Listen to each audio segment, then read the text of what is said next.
Para el día de hoy tenemos la clase de cierre de nuestro curso, el proceso de modernización del Estado, para el cual tenemos hoy día un invitado que es Michel Figueroa Mardones. Él es director de estudios de Chile Transparente y académico de la Universidad de O'Higgins. Es administrador público por la Universidad de Concepción y es magíster en gestión y políticas públicas. A continuación, entonces, el docente y también muy fraternal compañero, somos hermanos salesianos en algún momento, va hoy día a presentar las transformaciones reactivas del Estado en materia de transparencia. Así que muchísimas gracias y adelante, Mitch, lo escuchamos. Gracias, Nicolás. Buenas tardes a todos quienes nos acompañan el día de hoy. Cuando Nicolás me hizo esta invitación a conversar con ustedes en esta jornada, me planteó dos desafíos, que era hablar de modernización del Estado y transparencia. Y justamente cuando hablamos de ese tema, eh, no son discusiones que nazcan habitualmente separadas, sino más bien uno las pudiese considerar como un todo. Y es por eso que justamente podríamos decir incluso que han sido cambios reactivos desde el punto de vista de los procesos de modernización del Estado en materia de transparencia, porque lo que ha hecho el Estado chileno, al menos desde el 90 hasta ahora, es tratar de responder a un problema. Y un problema que es natural de la esencia de las organizaciones humanas y de la conformación de las sociedades, que es el problema de la corrupción. El problema de la corrupción habitualmente lo asociamos a el ejercicio del poder público, al ejercicio de altos cargos públicos o incluso más específicamente a cargos de elección popular. Sin embargo, la corrupción tiende a estar mucho más presente en nuestra vida cotidiana, en el quehacer cotidiano, y es por eso que yo les puse algunas frases acá que construimos en un diccionario que llamamos el Diccionario del Corrupto de la Lengua, donde diferentes personas del país lo que hicieron fue tratar de buscar lenguajes de nuestro cotidiano que representan algún hecho de corrupción. Y justamente ahí lo primero que aparece es un clásico que me imagino que todos conocen, que es el apitutado, que es esta persona que dadas las condiciones de familiaridad o de amistad con una persona, logra ostentar un cargo de poder, tanto en instituciones públicas o privadas. El apitutado es un personaje que no solo se asocia al funcionamiento del Estado, sino a cualquier persona que acomodamos por el solo hecho de ser un conocido, amigo, un familiar, en un cargo, ya sea público o privado, o aquellas personas que desde el dicho popular las asociamos con andar con el bandido, que esta persona que siempre como que anda buscando anda con malas intenciones, generando una actitud engañosa en el comportamiento, su vida diaria, o ahora si lo asociamos más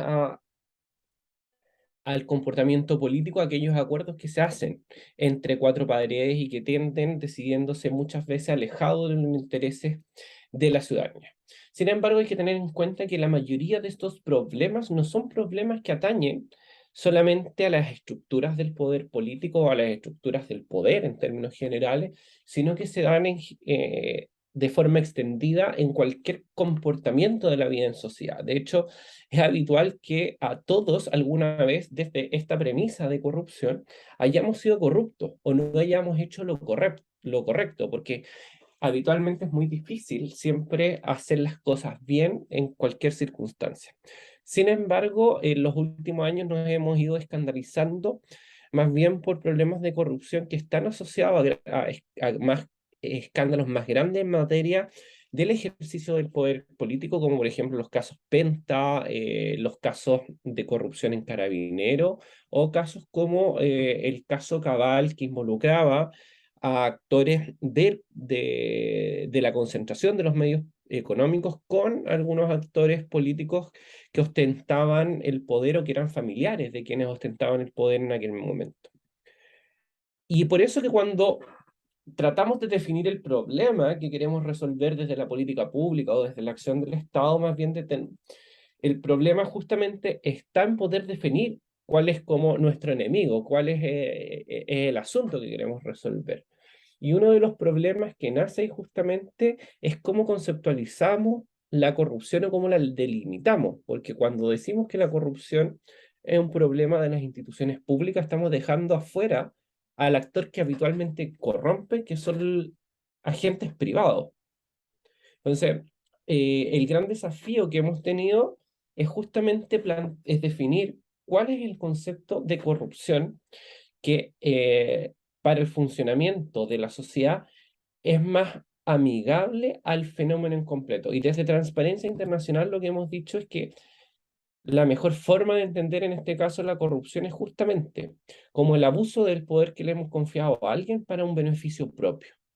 Porque justamente el poder que le estamos otorgando a alguien puede ser un poder de la empresa privada, puede ser un poder simbólico que entregamos desde el funcionamiento, por ejemplo, de una microorganización no política, como podría ser, por ejemplo, la organización familiar, y que va teniendo diferentes tipos de manifestaciones según las configuraciones sociales y los espacios de disputa de poder que se van dando, como por ejemplo el pago de sobornos, situaciones de conflicto de intereses, casos de extorsión, de clientelismo o de fraude. Y es justamente a ese problema el que el Estado ha ido tratando de reaccionar ante grandes escándalos de corrupción que han generado sensibilidad ante la opinión pública y que de cierta forma también han ido deteriorando la confianza, han ido mermando el ánimo dentro de quienes ejercen funciones públicas cuando la institución en la que prestan labores se ve inmiscuida en un caso corrupto. Y justamente ahí, desde el retorno de la democracia en los años 90, el primer gran escándalo de corrupción que conocemos como sociedad en nuestro país es justamente un caso de corrupción que enfrenta una empresa pública, que es es Codelco, a través del caso que conocemos como Davilazo, en relación al apellido de la persona que cometió el hecho corrupto, que lo que hacía era prometer ventas a futuro del precio del cobre a un precio mayor del de mercado, quedándose él justamente con esta diferencia que se le pagaba de sobreprecio y que en ese momento generó como respuesta la Comisión Nacional de Ética Pública, una comisión integrada por distintos actores, representantes de todos los poderes políticos, de los poderes del Estado en ese momento, que se les convocó justamente para buscar soluciones a este problema y que hicieran propuestas. Estas propuestas dieron como origen un conjunto de reformas legales y procesos de modernización en el Estado, buscando justamente disminuir eh, la posible ocurrencia de este tipo de hechos. Sin embargo, los resultados que dio estas propuestas no lograron prevenir justamente el fenómeno que querían, que era terminar con la corrupción en ese momento. Y el 2003 nos vimos enfrentados a otro conjunto de casos de corrupción. Hay un caso conocido como el caso de las frutillitas, no sé si alguno de ustedes lo conoció, justamente se dio en la quinta región con una Ceremi que utilizaba el vehículo fiscal, la camioneta de la institución en la que trabajaba para vender frutillas que ella producía en uno de sus predios de los que era propietaria. Se dio también el caso Chile Deportes el año 2001, donde a través de las inversiones y licitaciones, eh, lo que se buscaba era pagar sobreprecio para que alguien se llevara ese precio pagado. Y también, por ejemplo, el caso Mopgate, donde una empresa prestadora de servicios tecnológicos eh, sobrevendía sus licitaciones al Ministerio de Obras Públicas para sacar de forma ilegal recursos de la institución para ponerlo en el financiamiento de campañas políticas. Y eso dio como respuesta también otra comisión, otra instancia donde consejo, donde que se convocó a diferentes expertos para justamente fortalecer los principios de transparencia y probidad pública en el funcionamiento del Estado. Lo que, sin embargo, detonó otro conjunto de reformas legales que más tarde, vinculado a otros casos de corrupción, dio como respuesta el 2006 otra comisión que buscó fortalecer nuevamente la legislación que había querido el país justamente para terminar con los casos de corrupción que habían aparecido, pero el 2014, el 2015 se volvió a repetir exactamente la misma historia. A través, en este caso, de los casos que quizás están más en la memoria de todos, como el caso Penta, Cabal y Sokimich, que dio como respuesta la Comisión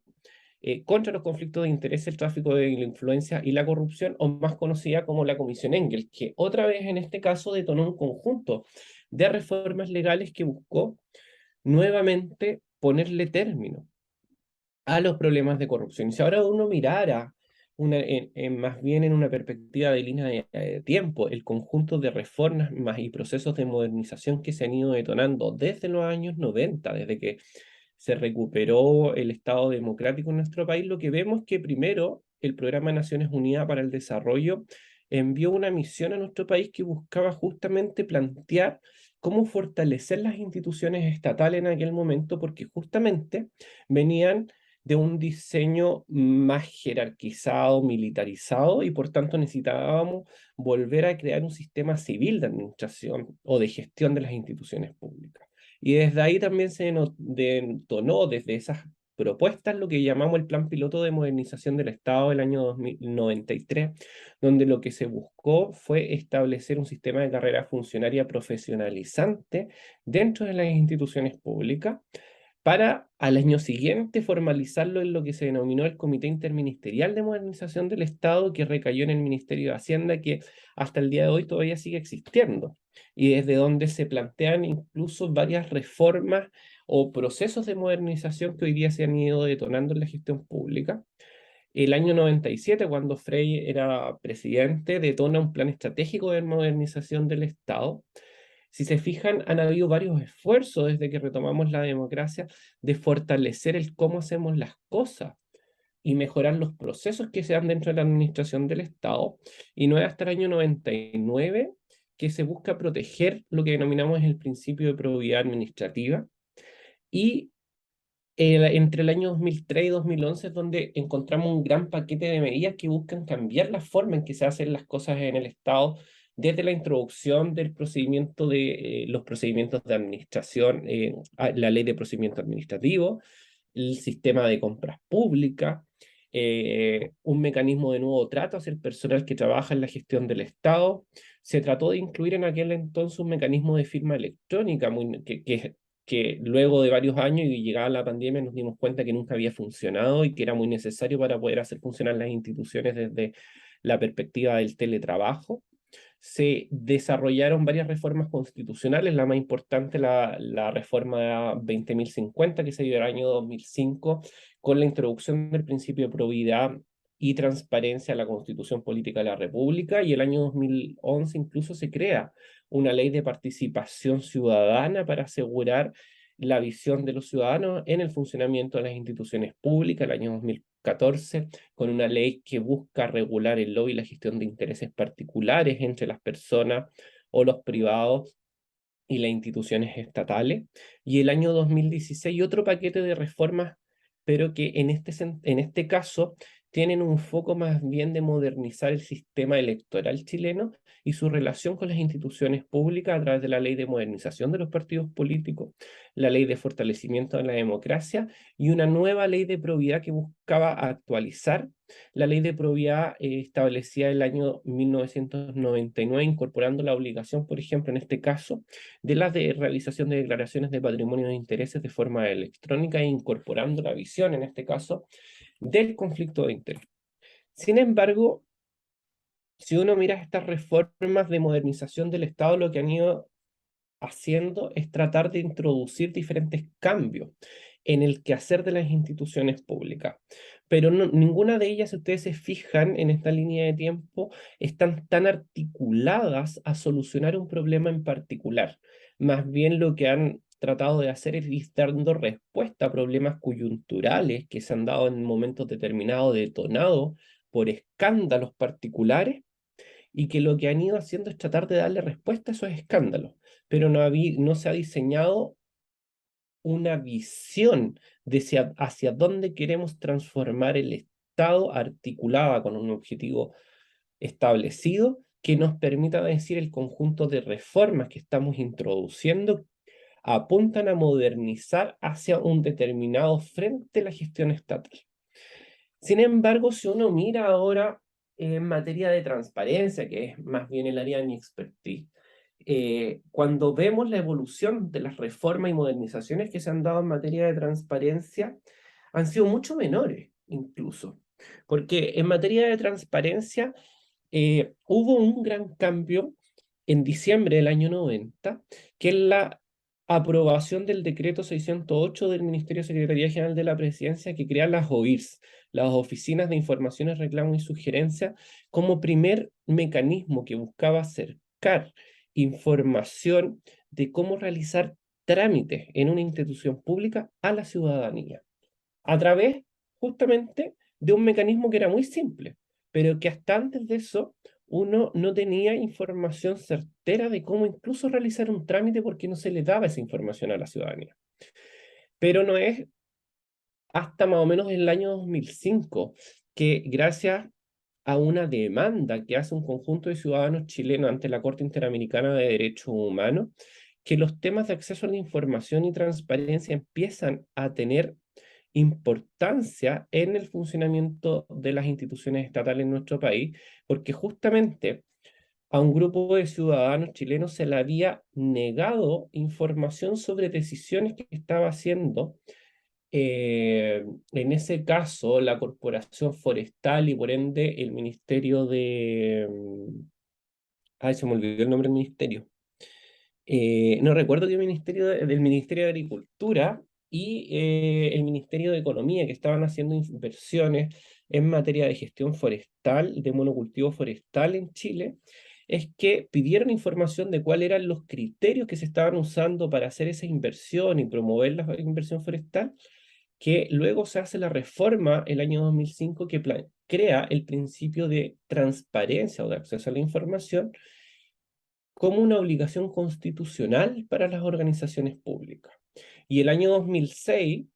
es que la Corte Interamericana de Derechos Humanos condena a Chile obligándolo en su sentencia a justamente reconocer el derecho a acceso a la información a las personas, y esto detona más tarde, en casi 2 años más tarde, en la aprobación de la Ley de Acceso a la Información Pública chilena que entra en vigencia el año 2009.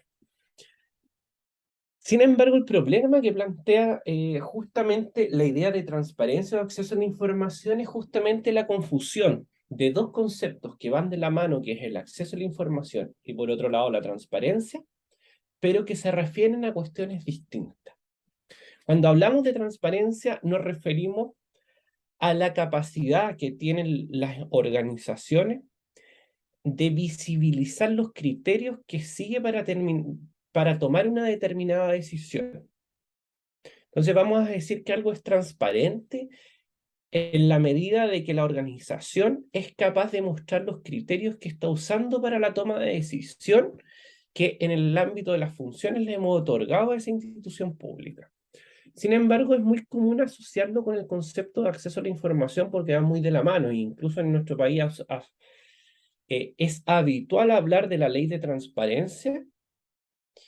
cuando lo que hace, de hecho, la ley se llama Ley de Transparencia en la Función Pública, pero lo que hace es reconocer el derecho de acceso a la información,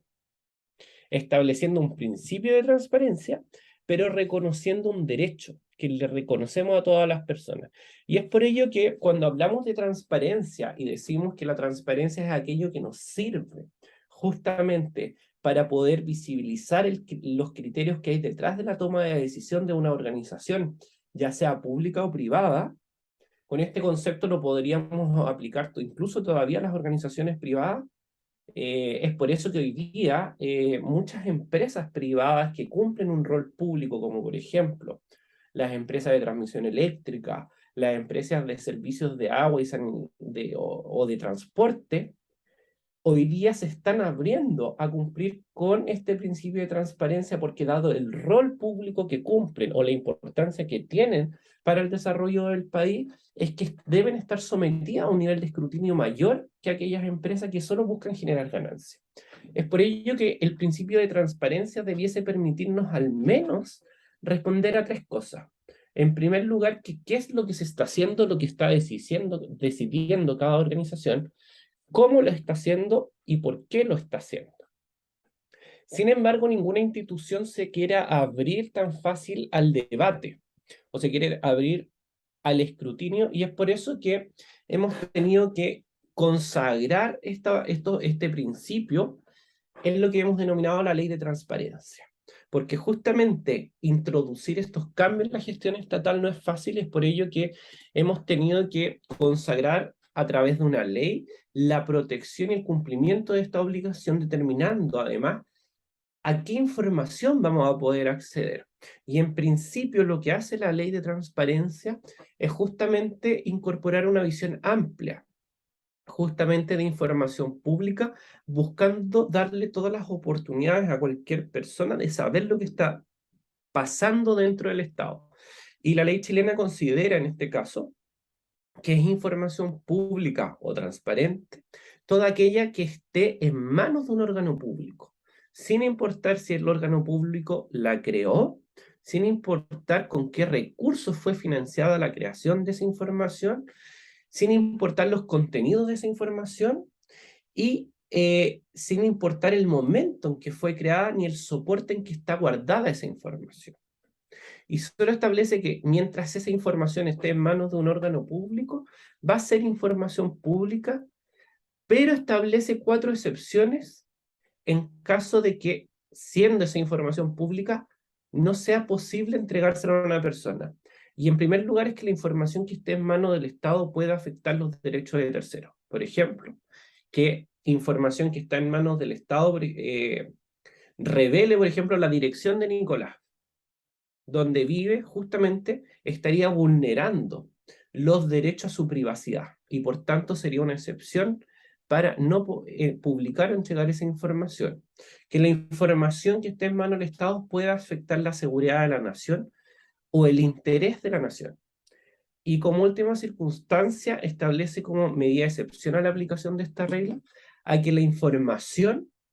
la entrega de la información puede afectar el debido cumplimiento de la función del órgano que está encargado de custodiar o de almacenar o generar esa información. ¿Cómo se traduce esto, que es la causal más de excepción, a veces más difíciles de entender? Es que si yo le pido, por ejemplo, a un consultorio que me muestre los registros de atención entre los años 90 y el año 2010 de todas las atenciones que ha prestado en ese periodo de tiempo, efectivamente va a ser información que esa institución pública tiene, pero que recabarla para poder entregármela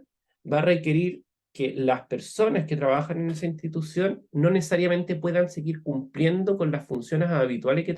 tienen, y que para poder entregarme esa información deban dejar de cumplir con sus obligaciones permanentes. Y en esos casos también podría no aplicarse este principio, pero por una cuestión práctica u operativa. Pero la regla general es que siempre debiese primar el acceso a la información. Y lo que hace la ley de transparencia en este caso es darle a las personas, independiente su edad, su nacionalidad o estén o no habitando el territorio nacional, es la posibilidad de acceder a los criterios por base en los cuales se toman las decisiones en las instituciones públicas y se ejerce de 2 formas. Uno, lo que denominamos transparencia activa, que es un conjunto de información permanente que cada institución pública debe mantener publicada y actualizada en sus sitios web, tratando de mostrar información de la operación permanente de la institución, por ejemplo, cuáles son las decisiones que toma a través de resoluciones, decretos alcaldicios o memorándum, por ejemplo, que afecten el funcionamiento de la institución y que puedan afectar los derechos de los usuarios que tenga esa institución. Mostrar, por ejemplo, cuáles son las funciones, atribuciones y tareas que debe cumplir ese organismo público, mostrar cómo se organiza internamente, qué personas cumplen funciones, en qué tareas y cómo están remuneradas, como también, por ejemplo, información relacionada a su presupuesto y a la gestión operativa que tiene, buscando justamente que las personas, esta información lo que busca es que las personas no tengan que hacer ningún esfuerzo para saber lo que están haciendo las instituciones públicas en su quehacer cotidiano. versus la segunda forma de ejercer los derechos que consagra la ley de transparencia, es lo que denominamos la solicitud de acceso a la información, un mecanismo por medio del cual cualquier persona puede solicitar de forma formal a la institución pública responder o entregar la información de aquella que no está publicada de forma permanente, pero que nos va a permitir justamente poder ejercer esa labor de control o de fiscalización sobre lo que está haciendo la institución pública de la que me interesa saber. Sin embargo, cuando hablamos de reformas o modernización del Estado en términos generales, hay que tener en cuenta que cuando hablamos de reforma o de modernización del Estado, no son los cambios que las instituciones públicas han ido haciendo para mejorar su gestión, sino más bien de los procesos permanentes que buscan, con un objetivo indeterminado, transformar el quehacer de las instituciones públicas. Sin embargo, hay que tener en cuenta que estos procesos de transformación permanente que tienen las instituciones que dependen de la administración del Estado o de algún órgano estatal, se dan en un espacio de complejidad, porque justamente las sociedades somos complejas. Los integrantes de la sociedad, incluso de forma individual, somos complejos y además tenemos preferencias heterogéneas. Todos queremos cosas distintas y esperamos cosas distintas de las instituciones públicas. Y además nuestras preferencias sobre las instituciones públicas cambian a una velocidad muy alta y están centradas más que nada en nuestra experiencia con esa institución y con la necesidad o sensación de urgencia que tenemos de un problema que nos puede resolver una determinada institución pública. Por tanto, cuando evaluamos un proceso de reforma o modernización del Estado, debiésemos poder responder al menos cuáles son los cambios que queremos lograr en ese proceso de cambio, qué valores o principios queremos promover con esas transformaciones y qué resultados esperamos lograr con esos procesos de cambio que queremos detonar. Y es por ello que si uno ahora mirara o tratara de responder, por ejemplo, estas mismas tres preguntas en materia de transparencia, y uno dijera qué cambios quería lograr la reforma en materia de transparencia que se han detonado en nuestro país, es difícil encontrar una respuesta, porque lo que ha hecho el Estado chileno en materia, por ejemplo, de transparencia, es responder a una urgencia, que es la condena de una corte la sentencia de una corte internacional que le dice tú estás vulnerando los derechos humanos de tus ciudadanos al no asegurarle este derecho. Por tanto, no hubo un cambio planeado, no hubo un cambio pensado en las transformaciones que se quisieron detonar. ¿Y qué valor quisieron promover? Justamente el valor de la transparencia, que es el valor de la apertura de las instituciones públicas. Pero se esperaba tener un resultado a través de esa transformación. No estoy seguro tampoco que hubiese un resultado esperado claro de las transformaciones que desde ahí se detonaron. Por tanto, incluso si ahora uno mirara cualquier proceso de modernización o de transformación estatal en cualquier ámbito del funcionamiento del Estado, debiésemos siempre poder responder a esas tres preguntas para saber si hubo un proceso de reforma o de modernización planeada en el proceso. Incluso si ustedes, por ejemplo, ahora miraran el proceso del sistema de protección de infancia y niñez en nuestro país, todas aquellas reformas que quisieron dejar atrás, por ejemplo, el Sename, uno tendría que preguntarse también, ¿hubo un cambio planeado de lo que se quiso hacer, por ejemplo, con el término del Sename? ¿Hubo un valor que se quiso promover con esa reforma o hubo un resultado esperado? ¿O más bien fue responder a un escándalo político que se generó eh, con los abusos y violación a los derechos de esos menores que estaban bajo la custodia del Estado al conocerse algunas investigaciones periodísticas sobre las vulneraciones que se estaban dando dentro de esa institución? O en este caso hubo un cambio de esquema, de valores o de paradigma sobre el rol que tenía que tener el Estado sobre la protección de la niñez y de la infancia. Entonces, cuando uno analiza ahora los procesos de modernización que se han ido dando en la gestión pública, uno empieza a tener ahora una visión más crítica porque pareciera que al menos en nuestro estado la mayoría de los procesos han tendido a ser procesos reactivos que buscan dar solución a un problema puntual, pero que no buscan poner en valor el servicio, la gestión que le entregamos a los usuarios de esos servicios públicos. Incluso ahora, si uno hiciera una revisión más conceptual o más teórica de las transformaciones y de las evoluciones que han habido en materia de modernización o de gestión del Estado desde el punto de vista de los paradigmas de gestión pública, poco hemos evolucionado. En los últimos 100 años aproximadamente, desde que se creó la perspectiva del modelo burocrático tradicional, que hemos asociado más bien a la perspectiva weberiana clásica, y a los modelos fordista o taylorianos, donde existe una división del empleo, división de las funciones, y además hay una previsión de las ideas racional legal, desde lo que denominaría Weber. Hasta ahora parecieran pocos los cambios que se han dado, y de hecho cuando le preguntamos a un usuario de un servicio público cómo es la atención, la respuesta clásica que nos dan es que es burocrática, que es demasiado papeleo, asociándose conceptualmente esa idea más al modelo burocrático de principio del 1900. Desde ese momento, al menos desde la perspectiva conceptual, lo que se han ido haciendo es detonar distintas transformaciones. Por ejemplo, posterior a la creación de lo que denominamos el modelo weberiano, apareció en la teoría al menos los modelos que denominamos neo-weberianos, donde lo que se trataron de plantear es justamente algunos cambios que las disfunciones de la burocracia generaban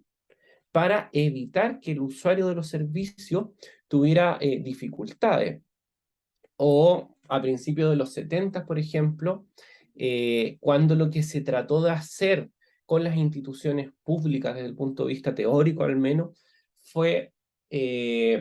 incorporar el valor del ciudadano como centro y motor de esas transformaciones. Sin embargo, esas reformas no tuvieron tanto asidero en la realidad, y las que más tuvieron asidero en la realidad son las reformas que se empiezan a detonar en los años 90,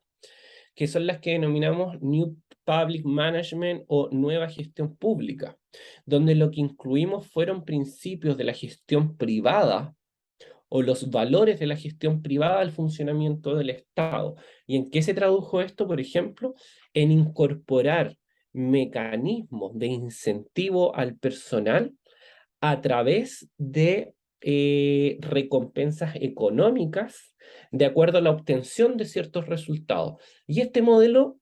en lo práctico, detonó en lo que conocemos como los programas de mejora en la gestión pública, o PMG, que los que trabajan en alguna institución pública todos conocen el PMG porque se asocia al bono que recibimos cada cierto tiempo por haber cumplido ciertas metas. Pero desde la lógica de la modernización, que cambios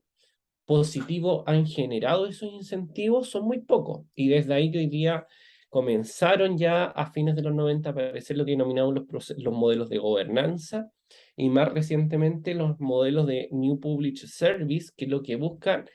es reposicionar al usuario, la importancia de la experiencia del usuario en los procesos que se dan en la gestión pública, ya no solo cumplir con el papeleo o con el procedimiento, porque muchas veces el cumplir con el procedimiento y el papeleo deja de lado justamente el valor que le estamos entregando al ciudadano o al usuario con esos servicios públicos. Pero ahora, si lo miramos más desde el espacio práctico, estas reformas o modernizaciones en el Estado, justamente el Laboratorio de Gobierno chileno nos plantea un resumen que es bien interesante, y que donde uno pudiese incluso mirar o correlacionar cada uno de estos elementos de la evolución teórica con los elementos de la evolución práctica que ha ido teniendo las reformas de gestión del Estado en nuestro país. Primero, por ejemplo, con la reforma del Servicio de Impuestos Internos en los años 90. No sé si alguno de ustedes alguna vez prestó servicios con boletas de honorario y tenía que ir a comprar a un kiosco un formulario azul en papel para hacer la declaración de impuestos una vez mensualmente y luego una vez al año, porque justamente todo se hacía a mano y en papel, y hoy día hemos evolucionado a través de un conjunto de reformas y de esfuerzos que se han ido haciendo desde los años 90, por ejemplo, en el servicio de impuesto interno, a través de un sistema automatizado que nos entrega respuestas y propuestas de declaración de impuestos de forma automatizada sin tener que movernos de la comodidad del lugar donde estemos haciendo ese esfuerzo. O, por ejemplo, la creación de la Dirección Nacional del Servicio Civil y el Sistema de Alta Dirección Pública, que justamente busca, desde la lógica del New Public Management, atraer talentos del sector privado y establecerle un sistema de recompensa acorde a las condiciones de mercado, pero en el servicio público. O, por ejemplo, la inclusión del sistema electrónico de compras públicas, o las mejoras que se han hecho en el sistema de salud de nuestro país como resultado de lo que fue la primera reforma del Plan Auge, hoy día conocido como GES, o, por ejemplo, el sistema de atención a través de ventanilla única, justamente muy asociado a las perspectivas del New Public Service, de facilitarle al ciudadano a través de un solo contacto con la institución pública a través de Chile Atiende, la solución de varios problemas que son de responsabilidad de las instituciones estatales. Sin embargo, y ya con esto para ir terminando y dejar espacio más bien a la conversación o a las preguntas, cuando todos estos cambios que se han ido introduciendo en la gestión pública chilena y en general, cada vez que uno analiza cualquier proceso de transformación o de reforma a los órganos públicos, lo que está en disputa es cuál es el rol que van a tener los diferentes actores de la sociedad en la solución de los problemas públicos. Si le voy a dar más importancia al Estado en la forma en que resuelvo esos problemas públicos, le voy a dar más importancia al mercado, o le voy a dar más importancia al tercer sector, a la sociedad civil en la resolución de esos problemas. Porque justamente hoy día lo que está en juego detrás de esta visión es cómo creamos valor público para los ciudadanos y los usuarios de nuestros servicios e instituciones públicas. Y la perspectiva del valor público, hay que tener en cuenta que el valor público no solo lo producen las instituciones estatales, que era lo que creíamos en los años 90, que el valor público es aquello que puede generar las instituciones públicas. Hoy día el valor público, hemos avanzado hacia una visión de que el valor público, que quienes pueden aportar a la generación de valor público, tanto pueden ser las instituciones privadas, vale decir, los miembros del mercado, como también pueden ser la sociedad civil y no solo el Estado. Y ejemplos de del diferente rol que pueden generar valor público, tenemos mucho. Por ejemplo, los jardines infantiles o salas cunas de la Fundación Integra, que corresponderían a actores del tercer sector. O, por ejemplo, el rol que tienen muchas universidades privadas en la generación de talento humano avanzado que aportan justamente a la construcción de sociedad y a la construcción y crecimiento del país, y que no solo son formados por el Estado, versus en otras áreas donde efectivamente el Estado es quien tiene un rol mucho más activo. O, por ejemplo, en materia de la gestión de la pandemia del COVID, la forma en que se suministraron las vacunas y cómo se dio respuesta a la crisis fue una alianza, en este caso, entre el mercado y el Estado, vale decir, entre los hospitales públicos en este caso, y entre la oferta privada de salud. Entonces, muchas veces, cada vez que analizamos los procesos de reforma y modernización del Estado y justamente todos los cambios y transformaciones que se van instaurando en estos procesos, lo que está en juego es justamente cuál es el rol que le estamos dando a cada uno de los actores de la sociedad en la solución de estos problemas públicos. El problema que, que me parece que hay detrás es que esa solución no ha venido de un consenso y de un debate deliberativo de los actores de la sociedad, sino más bien de una respuesta reactiva al Estado a enfrentar crisis a las que tiene que salir a dar respuesta, y que muchas veces, buscando darle solución, termina actuando más el privado, la sociedad civil o el Estado, dependiendo lo que le convenga justamente a cada uno de los actores. Eso es lo que quería compartir el día de hoy con usted. Me imagino que, Nicolás, tenemos estos 10 minutos para conversar o para justamente responder cualquier inquietud que les haya quedado de lo que les he planteado el día de hoy.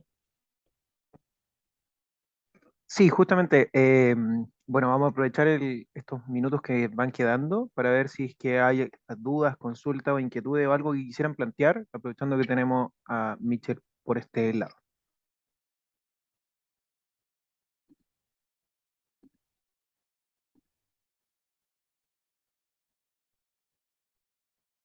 Puede ser que no les haya quedado ninguna duda, parece. Ah, bueno, Margaret prendió el micrófono. No, sí. Hola, hola Michelle. Em, Escucha, no sé, es como para largo el tema, muchas preguntas, muchas cosas que siento que quedan y a lo mejor voy a, más que una pregunta en relación a tus conocimientos, quiero saber, mi pregunta apunta más hacia tu experiencia, ¿ya? En relación a lo que estamos viendo. Y en el fondo quería preguntarte qué,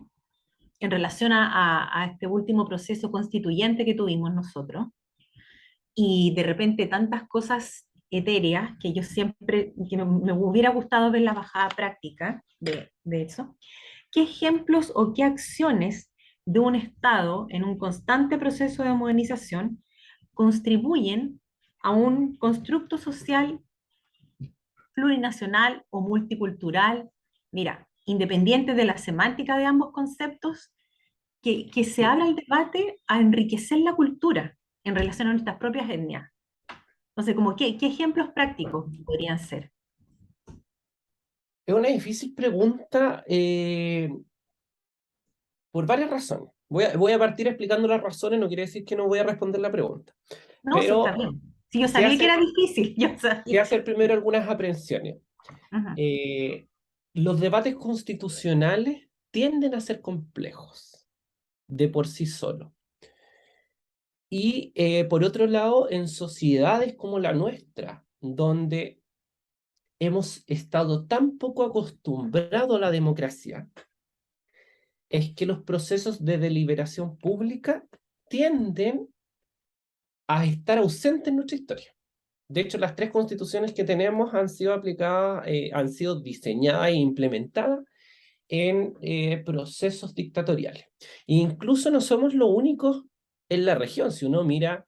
la mayoría de los países de América Latina y el Caribe, y Centroamérica en general, vamos a encontrar que se repite la misma tónica. En nuestra región es más habitual que los procesos de cambio constitucional se hayan dado en dictadura. De hecho,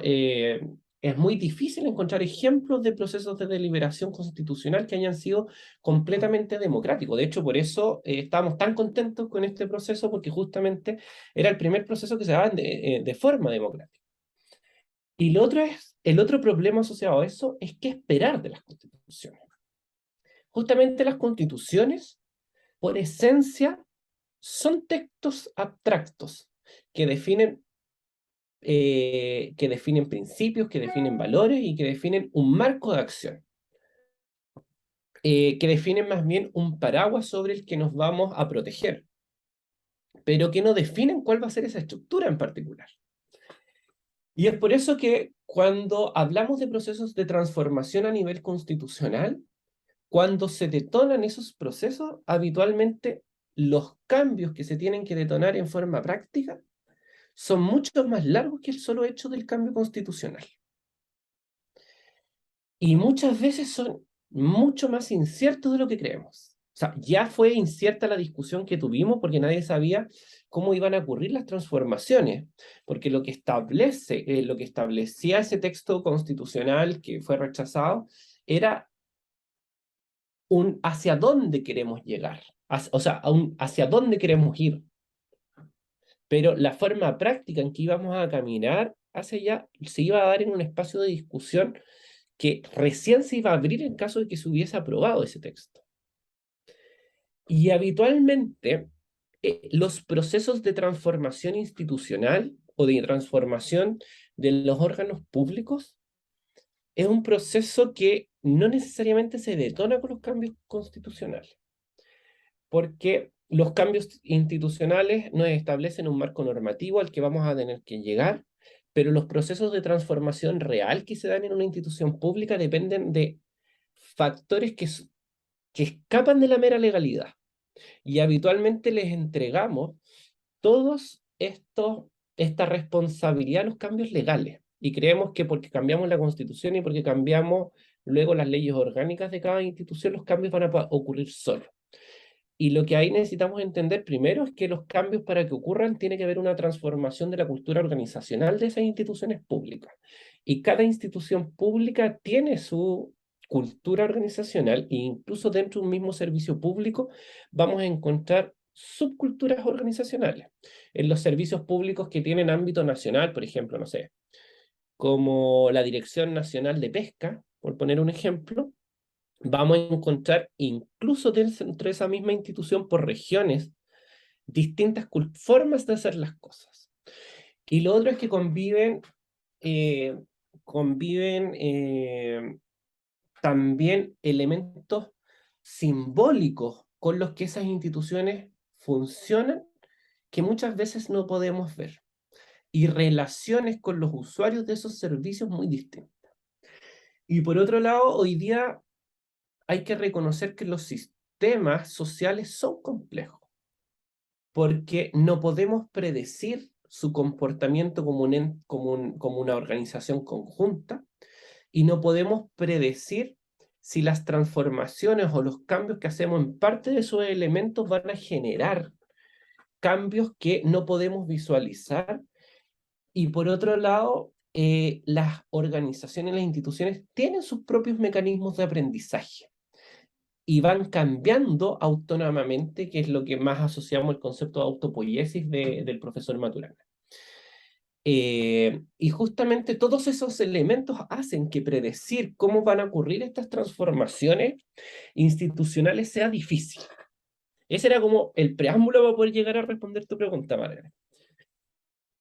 En mi experiencia, si uno mira todos los procesos de transformación institucional que han sido exitosos en nuestro país,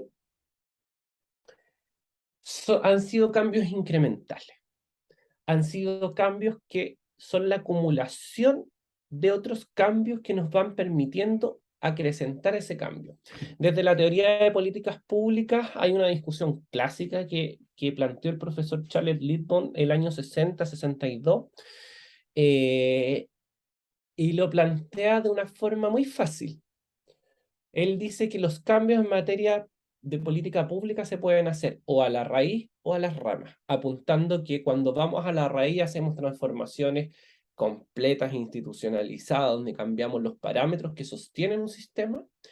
y cuando plantea que nos vamos por las ramas, plantea de que vamos haciendo crecer un árbol desde la primera rama hasta que llega a formar un follaje grande. Y justamente todos los cambios que han funcionado en Chile, por ejemplo, si uno mira el sistema de protección social en términos amplios en nuestro país, el sistema de protección social se fue construyendo a partir más o menos del año 94 y alcanza su cúspide con un sistema de protección social que involucra una perspectiva de garantía de derechos, con el segundo gobierno de la presidenta Bachelet, a la incorporación de un programa más amplio que busca generar transformaciones. Pero eso fue posible porque justamente antes hubieron varios cambios que permitieron que llegáramos a ese nivel. Sin embargo, desde el punto de vista de esta teoría también hay algunos problemas, que es lo que denominamos desde la teoría neoinstitucionalista la dependencia del sendero. Que justamente cuando uno decide tomar un camino en materias de transformaciones de lo que sea, hay uno que se empieza a ver amarrado a decisiones previas que tomó. Entonces llega un momento donde retroceder en el camino ya no es una opción, porque ha avanzado tanto que el costo de devolverme e iniciar otro camino es muy difícil. Por tanto, me siento un poco obligado a seguir en ese camino y llegar al final de ese camino porque ya lo partí, que es lo que denominamos desde el punto de vista teórico la dependencia del sendero.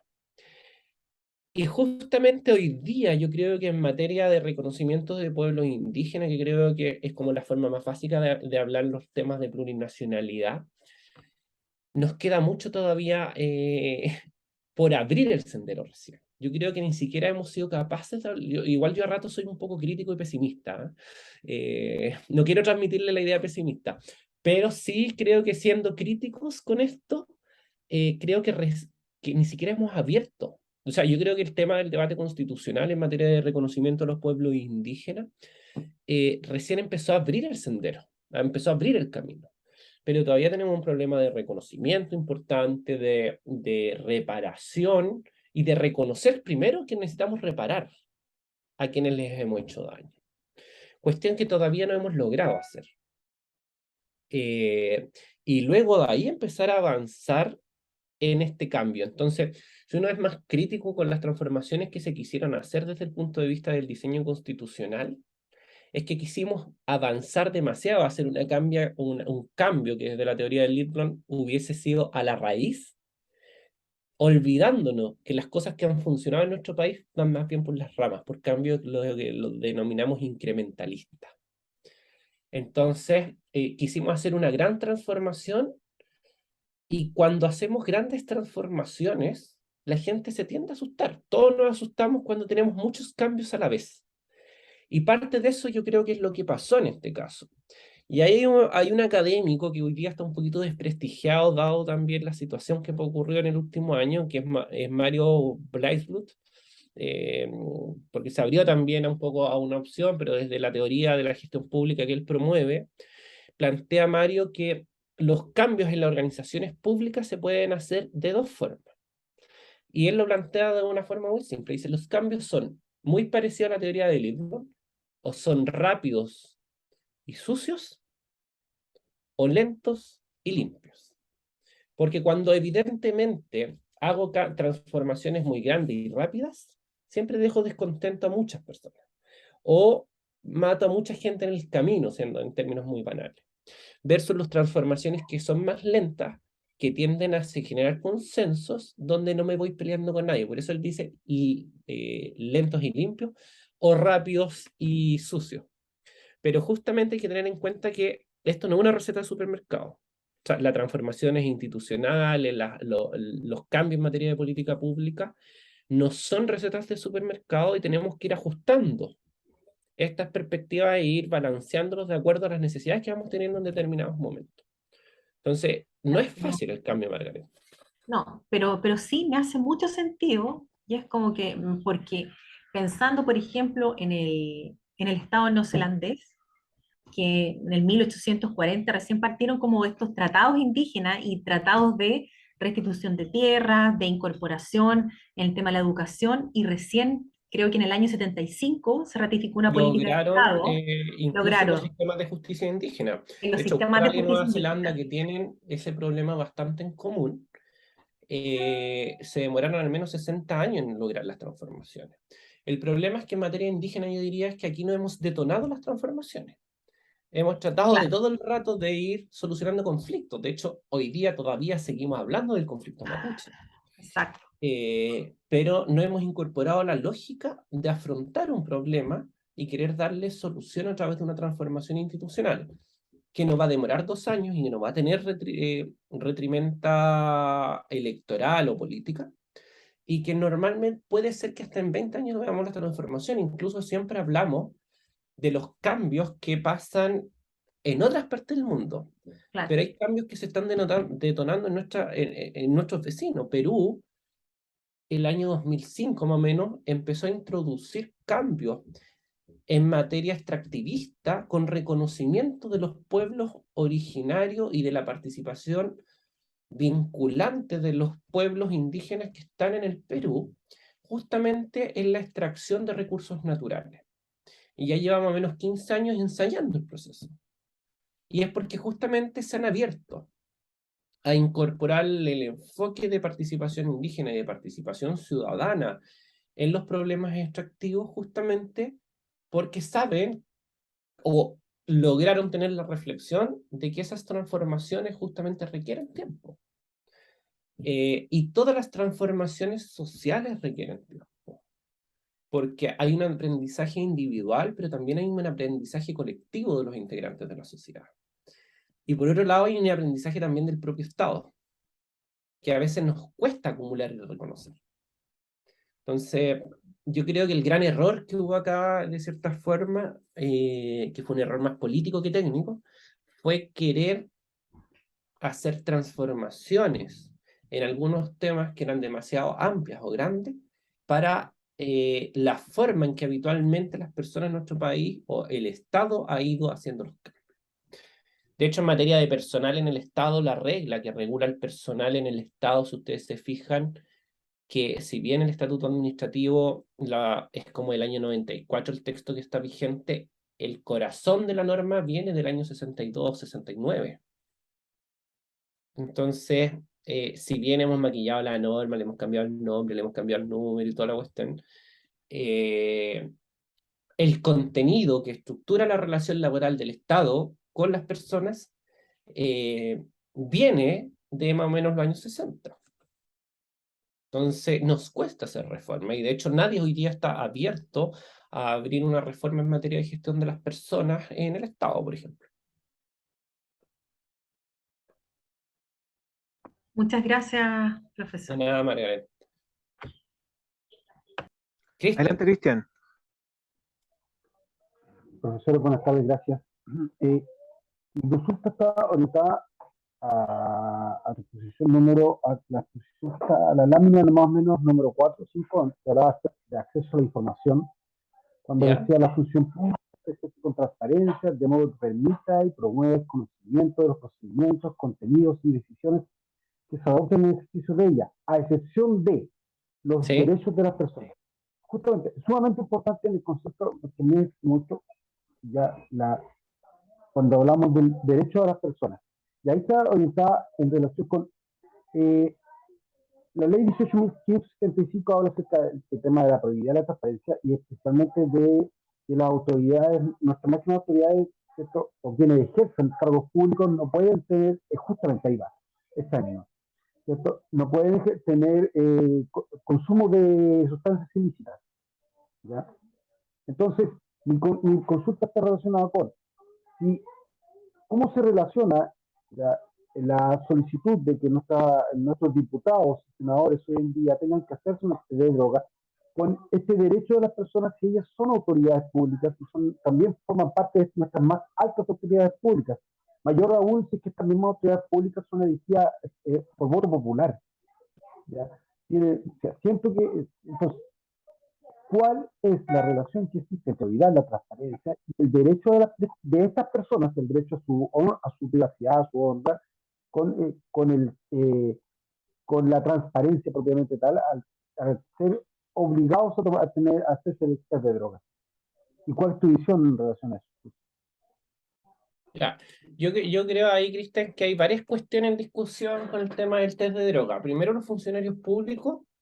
no hay ninguna prohibición que diga que no pueden consumir drogas. De hecho, la prohibición que se hace es una interpretación de la ley 20.000, que es la ley de control de droga y tráfico de estupefacientes. Pero, por ejemplo, desde el estatuto administrativo, la ley de base, la ley de probidad, no hay ninguna obligación en esa materia de forma directa. Lo que sí hay es un deber del Estado, que es proteger la salud de sus trabajadores. Y de hecho, en caso de que uno siendo funcionario público tenga problemas con la droga o el alcohol, la primera respuesta de la institución pública, el Estado está obligado a pagarle a sus funcionarios un tratamiento de rehabilitación, si es que el funcionario accede a eso. En el caso de los diputados y senadores,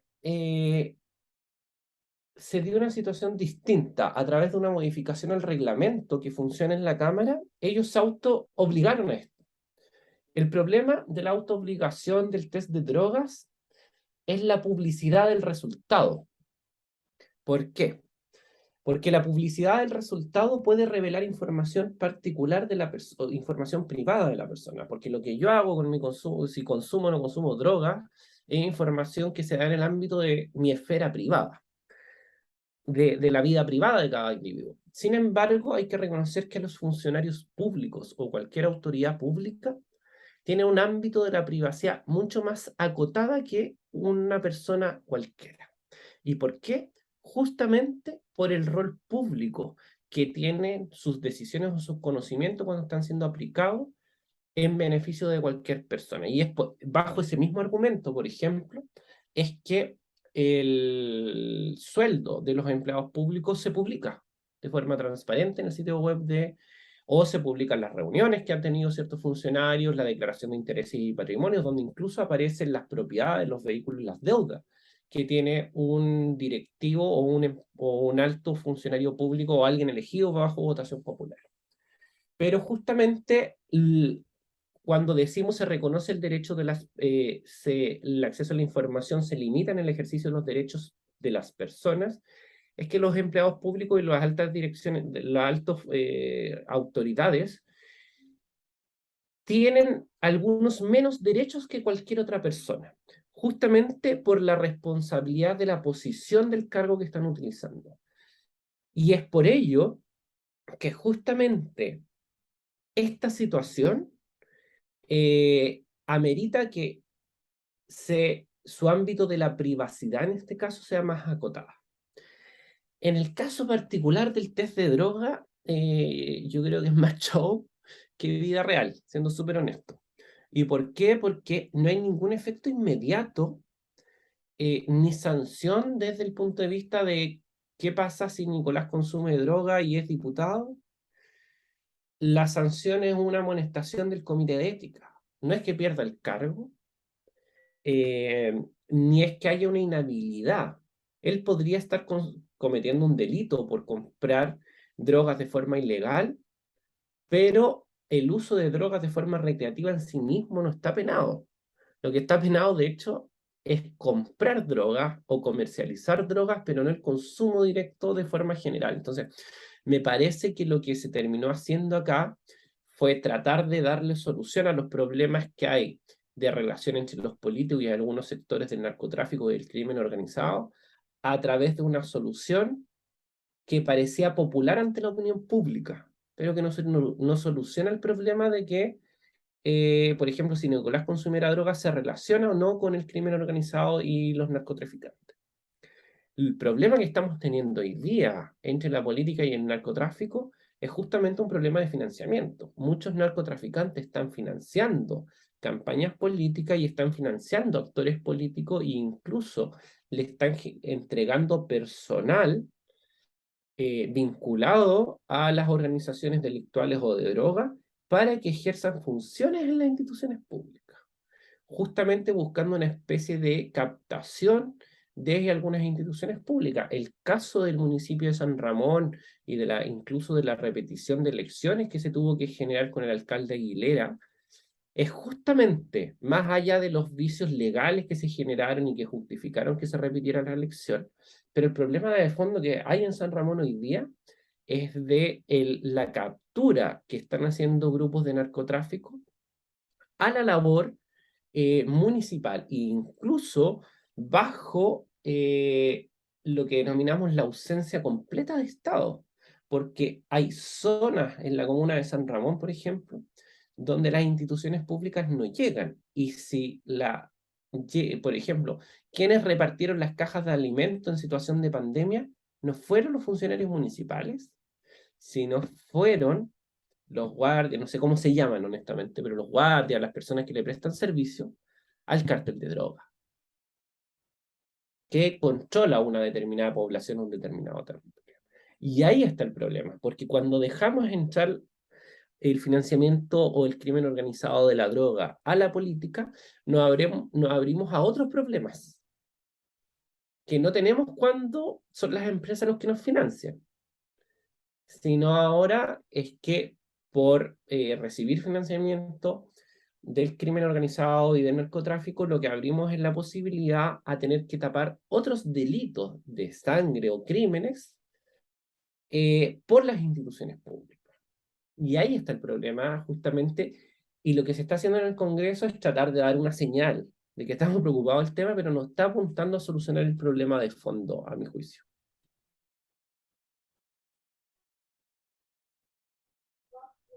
Agradecido mucho, muy amable. De nada, Cristian. Bueno, le damos las gracias al profesor Mitchell por la genial charla que pudimos tener de cierre, o esta clase abierta de cierre. Y bueno, desearles lo mejor a todos y a todas. Así que muchísimas gracias y quedo atento a la entrega de los trabajos pendientes.